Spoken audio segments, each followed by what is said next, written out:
Congressman Kevin Yoder is backing a move to force the feds to get a search warrant to look at your emails from third-party providers. Congressman Yoder is on the phone with us right now. Congressman, good morning. Certainly we've all changed in the way we communicate with each other over the past 20 years. Is this an attempt for federal law to keep up? Yes, Chris, good morning. Thanks for having me on the show. Yeah, the United States government has admitted to reading the emails of thousands of Americans without a warrant. We're talking about the Department of Justice, the IRS, the SEC, and other entities. And so we've got major changes in store in Washington, D.C. to fix that. I passed an amendment to a bill yesterday in committee that would require every federal agency to have a warrant if they wanted to read our emails backed by probable cause that was signed off on by a judge. And so we need to protect the privacy of Americans' emails, and we should treat our emails just like our paper mail when it comes to the Fourth Amendment or privacy protections here in Washington, D.C. Have you run into any members of Congress, any colleagues opposed to this? You know what? It was one of the very few things yesterday during our deliberations that got bipartisan support. This is the kind of thing that has support from the far left over to the far right.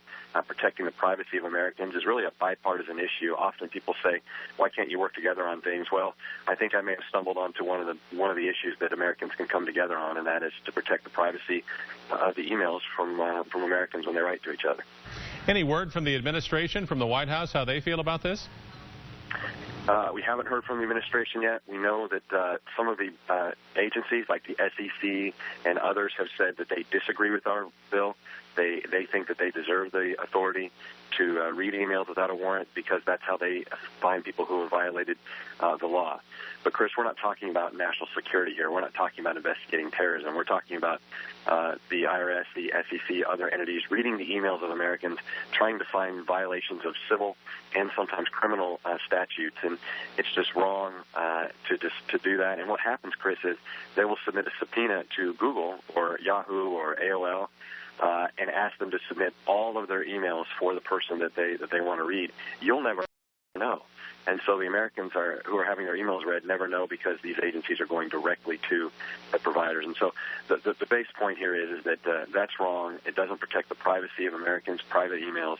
And we put an amendment in that I led yesterday in the Appropriations Committee that will clear up this problem and ensure that this old 1986 law that they're using that says they can read emails, that was way before email was prevalent, that we fix that, we clean that up, and we protect the privacy and security of Americans' emails just like we do for paper mail.